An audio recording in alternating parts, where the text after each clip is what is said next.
नमस्कार दोस्तों, कैसे हैं सब आप लोग। मेरा नाम है राजू और आप देख रहे हैं सुपर 1 मिलियन। आज हम बात करेंगे किसकी, इंडस्ट्रियल लॉ की, जो कि आप लोगों का एग्जाम है उसके प्रोस्पेक्टिव से जो मोस्ट इंपोर्टेंट क्वेश्चन हो सकते हैं वो आपके लिए वो लेके आया हूँ क्वेश्चंस। तो ध्यान से पढ़ के जाइएगा, ठीक है। जितने भी मैंने सीरीज करवाई हुई है, जितने भी एमसीक्यू के जो करवाए हुए हैं, आप बिल्कुल देख के जाइएगा ना। पहला क्वेश्चन क्या है हमसे कि first come last go and last come first go is the principle of. ये प्रिंसिपल क्या है? देखो ये क्या कह रहा है, जो पहले आया वो बाद में गया, जो बाद में आया वो पहले गया। इसका मतलब क्या होता है? इसका मतलब होता है रिट्रेंचमेंट। सर रिट्रेंचमेंट का मतलब क्या होता है? रिट्रेंचमेंट का मतलब होता है भैया कि छटनी करना। क्या करना? छटनी करना। ये होता है ना कि फैक्ट्री में कोई आता है जाता है, उसको छटनी करते हैं। कोई बूढ़ा हो जाता है तो उसको निकाल देते हैं फैक्ट्री में से, क्योंकि उस पर काम नहीं होता है ना। तो रिट्रेंचमेंट का मतलब क्या होता है? छटनी करना। क्या करना? छटनी करना। आई होप आपको ये समझ में आया होगा। अभी सेकंड क्वेश्चन क्या कहता है? Grievance handing machinery is given in. देखो ग्रेवियंस का मतलब क्या होता है? ये सुधार करना। देखो भाई, सुधार करना या कुछ बिगड़ गया उसको संभालना, ये सारी चीज कहां पर दे रखी है? इंडस्ट्रियल डिस्प्यूट एक्ट के अंदर दे रखी है। कहां दे रखी है? इंडस्ट्रियल डिस्प्यूट एक्ट के अंदर दे रखी है। नाउ अब तीसरा क्वेश्चन क्या कहता है आपसे? Under which schedule of the industrial dispute act 1947 public utility services, ये ध्यान रखिएगा, public utility service has been listed out.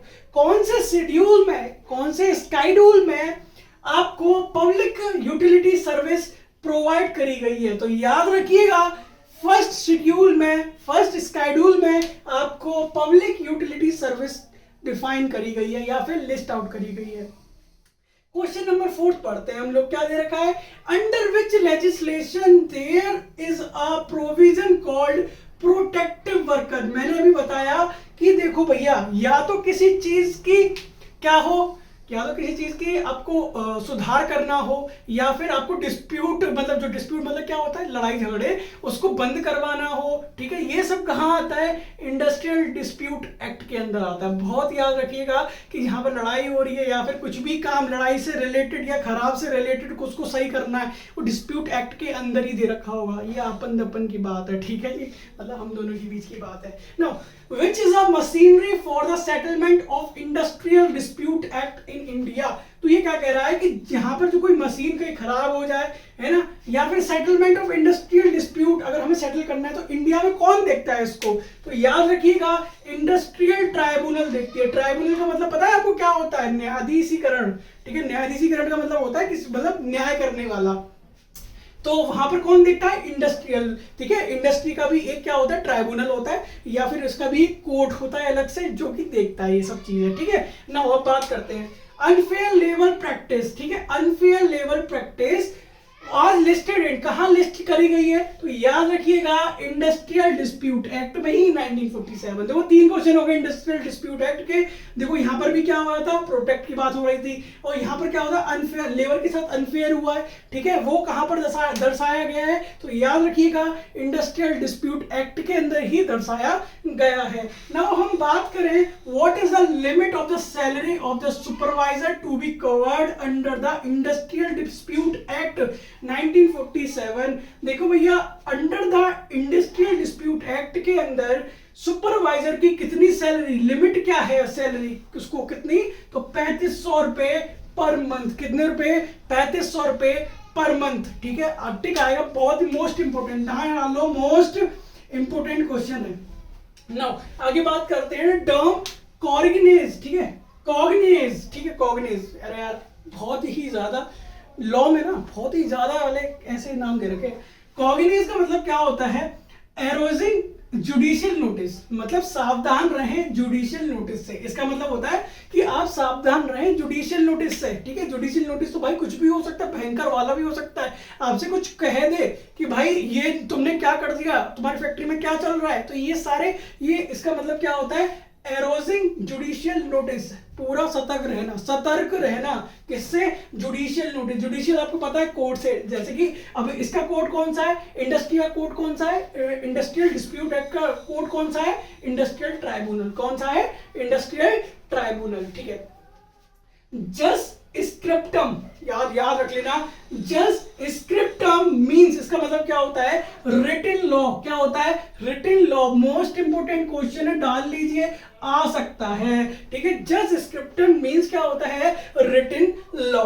Indian law of टॉट इज बेस्ड ऑन, जो इंडिया का लॉ टॉट है ना, टॉट्स, ठीक है, वो किस पे डिपेंड करता है, पूरा बेस्ड है हमारा इंग्लैंड टॉट से। कहां पर, इंग्लैंड बेस्ड, पूरा इंग्लैंड, उससे क्या है, टॉट, याद रखिएगा टॉट वर्ड, ठीक है, याद रखिए क्या, टॉट वर्ड किससे रिलेट, किस पे बेस्ड है, हमारा Indian law of torts England पे। कहां पर, इंग्लैंड पे। नाउ हम बात करते हैं क्वेश्चन नंबर 11 की। तो 11 क्या कह रहा है, Which language not include in the 8th schedule of the Indian Constitution?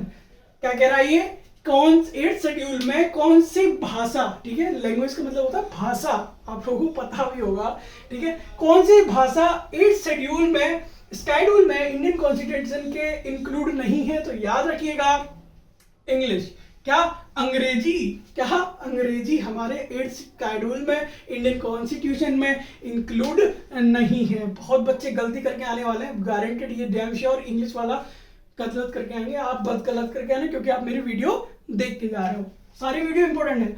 Designated trade defined under, designated trade defined कहां पर है, तो याद रखिएगा अप्रेंटिसाइज एक्ट 1961। क्या बोला मैंने, अप्रेंटाइसेस एक्ट 1961, याद रखिएगा। The number of elected workers in the canteen managing committee, ठीक है, shall not be more than, देखो भाई जो इलेक्टेड वर्कर होते हैं ना कैंटीन के अंदर, वो कितने ज्यादा हो सकते हो, कितने इससे कम भी नहीं हो सकते। देखिए भैया 5 लोग होने चाहिए, इससे ज्यादा नहीं होने चाहिए, और 2 तो मिनिमम होने चाहिए, उससे नीचे नहीं होने चाहिए कैंटीन में काम करने के लिए, वर्कर जिसे कहते हैं। A weekly holiday was introduced in the factories for first time। देखो वीकली हॉलीडे का आपका कब आया था, जैसे संडे की छुट्टी मिलती है ना, वीक में कोई एक छुट्टी दी जाती है, तो ये इसका प्रावधान कब से लागू हुआ, तो आप याद रखेंगे 1923 में क्या हुआ था, वीकली हॉलीडे का आयोजन करा गया था, ठीक है, याद रखिएगा। The close down of factory, ठीक है, close down of factory, the occupier has to give dash 60 days, dash बोल दिया मैंने, 60 days notice to the authority को 60 दिन पहले, यानी कि अप्रॉक्स 2 मंथ्स पहले आपको बताना पड़ेगा कि हमारी कंपनी जो है क्या होने वाली है, बंद होने वाली है। कौन देगा, ऑक्यूपायर देगा। ऑक्यूपायर किस सेक्शन में दे रखा है, 2 क्लॉज एन में दे रखा है। कहां पर, 2 क्लॉज एन में दे रखा है, क्या, ऑक्यूपायर के बारे में डिफाइन करा गया है। तो याद रखिए सेक्शन भी बहुत जरूरी है आप लोगों के लिए।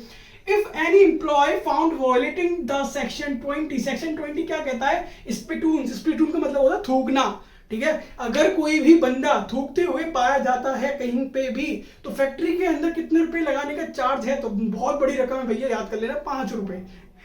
कितनी है, 5 रुपए है, किसका, 5 रुपए थूकने पे क्या लगता है, fine.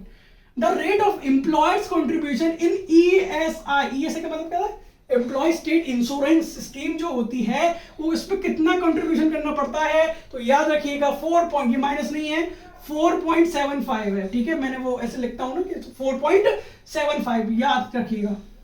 The minimum number of members required to registration और ट्रेड यूनियन, ट्रेड यूनियन में रजिस्टर करवाने के लिए मिनिमम संख्या कितनी होनी चाहिए, कितने मेंबर्स होने चाहिए, तो याद रखिएगा कि 7% आपके होने चाहिए। कितने, 7% आपके होने चाहिए, 7 लोग, ठीक है, याद रखिएगा ट्रेड यूनियन में रजिस्ट्रेशन करवाने के लिए।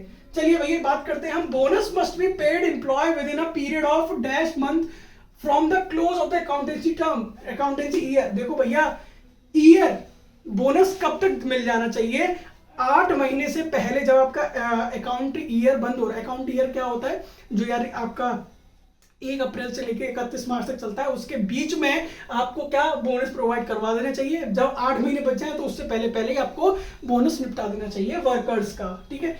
The term of the office of the chairman of corporation, ठीक है, टर्म क्या है, कितने साल के लिए, office of the chairman of corporation कितने साल के लिए होता है, तो 4 साल के लिए। कितने, 4 साल के लिए आप उसको क्या कर सकते हो, अपॉइंट कर सकते हो, फिर दोबारा जाके री इलेक्ट कर दोगे उस चीज को, अगर तुम्हें वही रखना है तो। आई होप आपको ये सारे क्वेश्चन समझ में आए होंगे। मोस्ट इंपोर्टेंट क्वेश्चन है पढ़ के जाइएगा।